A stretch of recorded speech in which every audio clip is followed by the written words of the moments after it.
Well, the inevitable finally happened, and CGC has extended their turnaround times yet again. In case you missed it, earlier this week, CGC announced another change to their value tier turnaround times, moving economy to 90 business days turnaround time and bulk to 150 business days turnaround time. Now, this was guaranteed to happen in time. I am sure they have seen a massive surge in volume since PSA and TAG shut down their value tiers. So I don't think this comes as a surprise to anybody, especially seeing that orders were not meeting the estimated turnaround times that they currently have. Now, the major problem here isn't so much that those turnaround times have changed for new orders. It's that those turnaround times apply for current orders that were submitted prior to the change.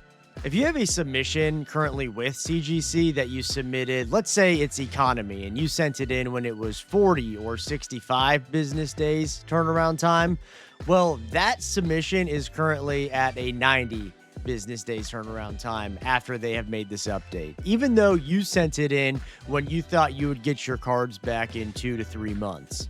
I've currently got 3 submissions with CGC, one of which I sent in at a 40-day turnaround time at the beginning of April, and it was actually received by them at the beginning of April, and that currently just hit grading, encapsulation, and imaging. So that goes to show you they're already way behind, and I think this is almost past the 65-day turnaround time. And so now that 90-day turnaround time is applied to it, and I'm not sure I'll even see that back until August, late August at this point. Now, I've reached out to customer service myself, and I've also seen several things on Reddit regarding this, and there is really no way out of this if you've got your card stuck there.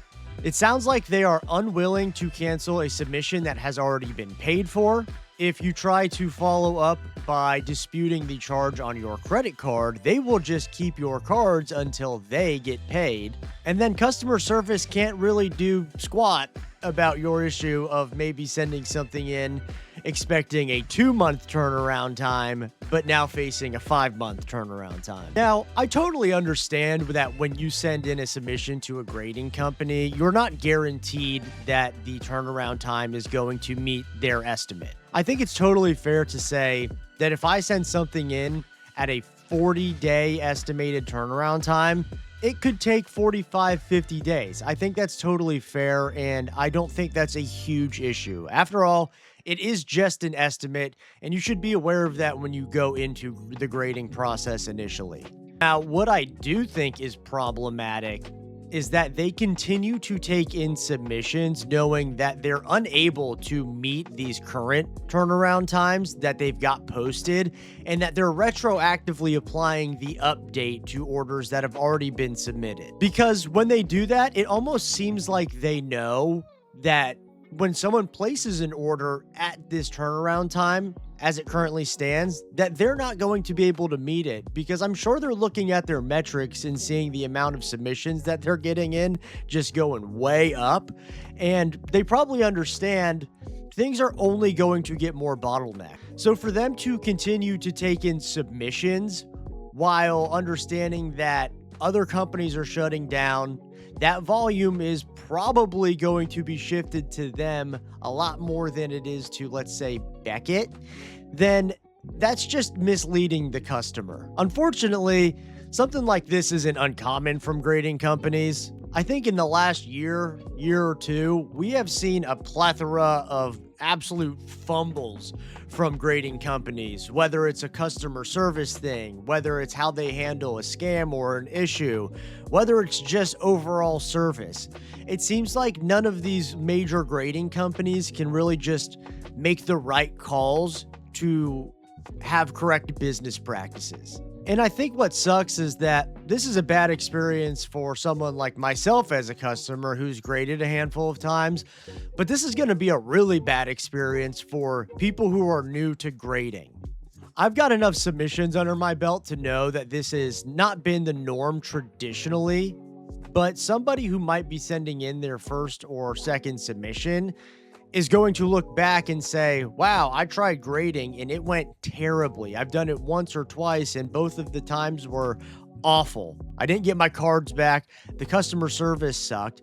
And that's going to drive people away from, grading for a collection or anything like that. So that all being said, I do think this is just another step before we start to really see the end of these true value tiers where you can send in a card at a cheap price and get it back in a month and a half, 2 months. I know it's a summer lull right now and things seem a little slower, but overall it still seems like there are a ton of people in the hobby and that grading demand is still soaring. And with that being said, it seems pretty clear to me that's going to continue. And when it does, and unless these companies like really start scaling up and preparing for this level of volume on a normal basis, it seems like there's no way that any of them are going to be able to actually follow through on a value tier where they promise you, 20 to 40 business day turnaround time. It just doesn't seem realistic. I know Tag is obviously trying to scale up, but even then, Tag's a much smaller company. I think that if they come back with the overall demand, it's going to be impossible for them to fulfill a value tier effectively. And I mean, you've got larger companies who can't do it right now. So I just really do think that this is another step in the direction towards the end of the value tier, which sucks because I think obviously like it's great value. I don't think, if you're sending in 10 cards, you want to pay $500. But I do think we're starting to get to the point where a value tier looks like $40 and 50 business day turnaround time, which is unfortunate because it really is nice to send in 20 cards at $15, $20 and get them back in 30, 40 business days, right? So it is what it is. But I think it's just another fumble by CGC. Like, just shut it down. Just shut it down, get through your orders. You're already in the same situation as Tag and PSA, and it just sucks for everyone out there. It's not good.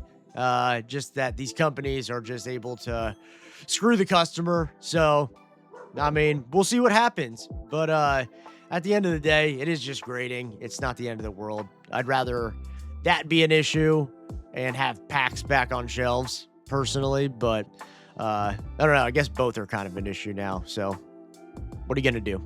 But thank you guys for watching. Let me know in the comments below what you think about CGC. Do they need to just shut it down and go standard or higher? That's what I think. Curious to know if you agree with that or not. But again, thank you guys for watching. I hope you have a great rest of your day, and I will talk to you on the next one. Peace.